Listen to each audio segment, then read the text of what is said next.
আজ 23তম যে রাষ্ট্রপতি নির্বাচনের ভোট গ্রহণ শুরু হবে এবং সেই খবর জানাতে যুক্ত হয়েছে বাংলা নিউজের ফেসবুক পেজে সংসদ ভবন এলাকা থেকে। 23তম যে রাষ্ট্রপতি নির্বাচন সেটি আজ দুপুর 2টা নাগাদ শুরু হবে এবং দুপুরের পর থেকে কিন্তু ভোট গ্রহণ চলবে 5টা পর্যন্ত এবং তারপরেই এখান থেকেই ভোটের যে ফলাফল সেটি ঘোষণা করা হবে এবং পরবর্তীতে ইসি থেকে যে গ্যাজেট সেটি প্রকাশ করা হবে। এবং তার আগে ভোট গ্রহণ শুরু হওয়ার আগে কিন্তু ইসি থেকে আক্তার আহমেদের নেতৃত্বে 20 সহায়ক দল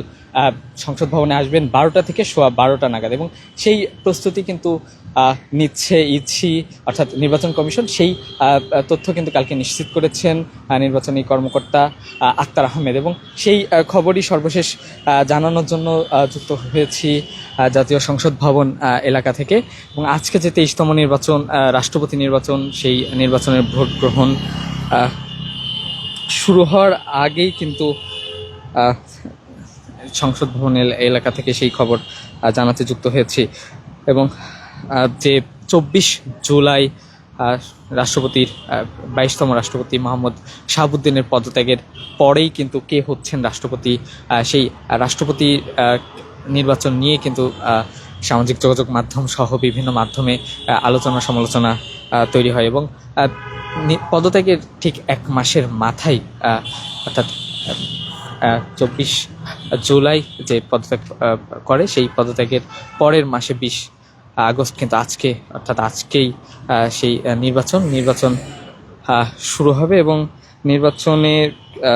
যে সহায়ক দল আছে 20 জনের সেই সহায়ক দল কিন্তু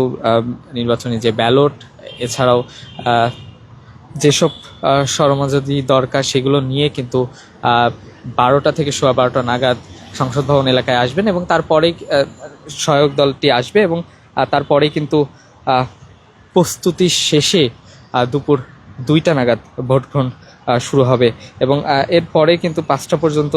ভোট গ্রহণ চলবে। তারপর যে ভোট গ্রহণ শেষে নির্বাচনী কর্মকর্তা এখানে অর্থাৎ জাতীয় সংসদ ভবনে চূড়ান্ত ফলাফল সেটি ঘোষণা করবেন। পরবর্তী সময়ে ইসি থেকে গ্যাজেট প্রকাশ করা হবে এবং 24 জুলাই যে পদত্যাগ করেছিলেন রাষ্ট্রপতি সেই রাষ্ট্রপতি পদত্যাগ করার পরেই কিন্তু ভারপ্রাপ্ত রাষ্ট্রপতি হিসেবে দায়িত্ব পালন করছিলেন জাতীয় সংসদের স্পিকার এবং পরেই কিন্তু প্রার্থী নিয়ে সামাজিক যোগাযোগ মাধ্যমে বিভিন্ন আলোচনা সমালোচনার ঝড় তৈরি হয়। পরবর্তীতে বিএনপি থেকে যে বিএনপির সাবেক মহাসচিব মির্জা ফখরুল ইসলাম আলমগীর তাকে মনোনয়ন দেওয়া হয়। অন্যদিকে 11 দলের জোট থেকে কিন্তু প্রার্থী হিসেবে অর্থাৎ রাষ্ট্রপতি প্রার্থী হিসেবে মনোনয়ন দেন লিবারেল ডেমোক্রেটিক পার্টির প্রেসিডেন্ট অলি আহমেদ এবং এই যে দুই প্রতিদ্বন্দ্বিতা অর্থাৎ দুই প্রার্থীর মধ্যেই কিন্তু রাষ্ট্রপতি যে নির্বাচন সেই নির্বাচনের প্রতিদ্বন্দ্বিতা হবেন বলে আমরা জানতে পেরেছি এবং আজকেই সেই প্রতিদ্বন্দ্বিতার অবসান ঘটিয়ে 23তম রাষ্ট্রপতি হিসেবে শপথ নিতে যাচ্ছেন দুই প্রার্থীর একজন সেটি এবং বলাই যায় আসলে সরকার দলীয় প্রার্থী যেহেতু সরকারের 2/3 অংশগ্রহণ জাতীয় সংসদে আছে এবং সেই জায়গা থেকে বলা যায় আসলে শপথ নিতে 23তম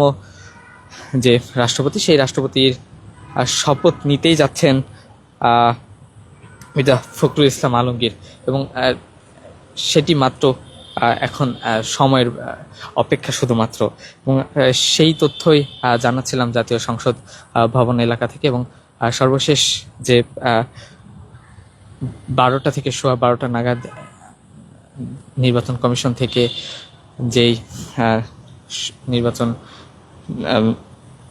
পরিচালনার টিম অর্থাৎ সহায়ক দল সহ তারা কিন্তু 12টা থেকে সোয়া 12টা নাগাদ আসবেন তেমনটি কিন্তু কালকে নিশ্চিত করেছেন নির্বাচন